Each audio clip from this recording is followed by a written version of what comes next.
হিংসা এটা অন্তরের রোগ, অন্তর থেকে হিংসাকে দূর করতে হবে। যাদের মনে হিংসা আছে তাদের মনে শান্তি নাই, যারা বলেন ঠিক কিনা? যার মনে হিংসা আছে তার মনে শান্তি নাই। আপনি শান্তি পেতে চান, আপনি সুন্দর জীবনযাপন করতে চান, আপনাকে মন থেকে হিংসা দূর করতে হবে।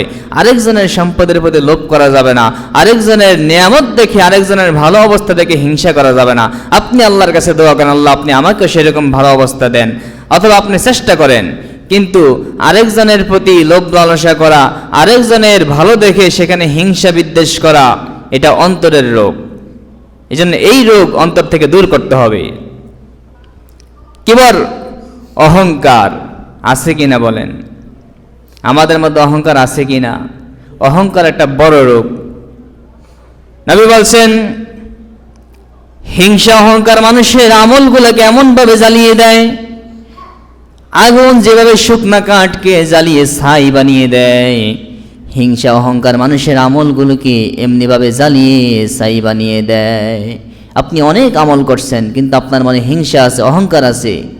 আপনি মনে করেন আরে আমিই তো বড়, আপনি কাউকে তোয়াক্কা করেন না, আপনি মানুষকে বড়কে সম্মান করেন না, ছোটকে স্নেহ করেন না, নিজে নিজে অহংকার করে চলেন।